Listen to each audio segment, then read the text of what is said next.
Party आपको।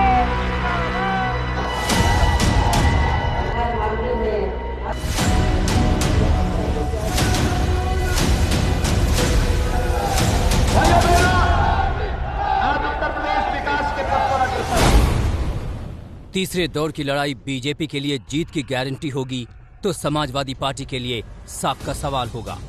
कल यानी 20 फरवरी को तीसरे चरण में 16 जिलों की 59 सीटों पर वोट डाले जाएंगे।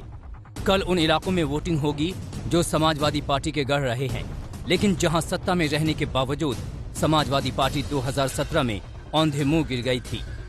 2017 में तीसरे फेज की 59 सीटों में से समाजवादी पार्टी को 8 सीटें मिली थीं, जबकि गठबंधन की सहयोगी कांग्रेस केवल एक ही सीट जीत पाई थी और बीजेपी ने सर्वश्रेष्ठ प्रदर्शन करते हुए 59 में से 49 सीटें जीतने का रिकॉर्ड बनाया था।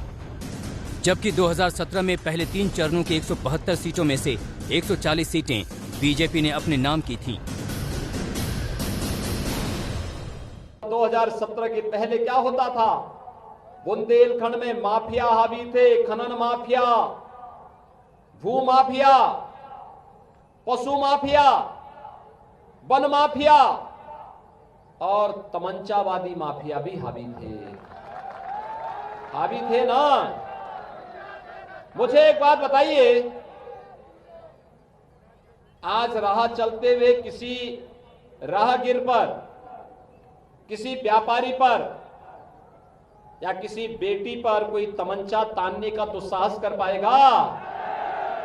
2017 के पहले तो होता था ना, क्योंकि वे तमंचावादी थे, नाम समाजवादी, काम तमंचावादी, सोच परिवारवादी, यही तो होता था। 7वें चरण तक आप देख लेना, भारतीय जनता पार्टी के बूथों पर सन्नाटा छा जाएगा और भूत नाचेंगे भूत।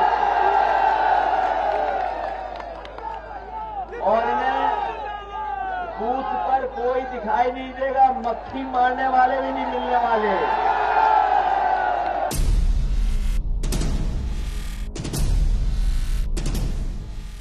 तीसरे चरण के चुनाव जिन 16 जिलों में हो रहे हैं, उनमें से 8 जिलों को समाजवादी पार्टी का गढ़ माना जाता है। आइए सबसे पहले जानते हैं कि 2017 में समाजवादी पार्टी के इस गढ़ में मुकाबला कैसा रहा था। इटावा, औरैया, फिरोजाबाद, मैनपुरी, एटा, कन्नौज, कासगंज और फर्रुखाबाद को मिलाकर इन 8 जिलों में 28 सीटें हैं। इन 28 सीटों में से 20 सीटें ऐसी हैं जहां यादव और मुसलमान मतदाताओं की आबादी करीब 40% है और इन वर्गों को समाजवादी पार्टी का कोर वोटर माना जाता है। लेकिन साल 2017 में बीजेपी ने इन 8 जिलों की 28 में से 22 सीटें जीती थीं, जबकि समाजवादी पार्टी सिर्फ 6 सीटें जीत पाई थी। 2012 में इन 28 सीटों पर समाजवादी पार्टी के 26 उम्मीदवार जीते थे, उनमें से 10 यादव थे। मैनपुरी में पहली बार भारतीय जनता पार्टी 4 की 4 सीटों पर अपनी विजय पताका फहराएगी।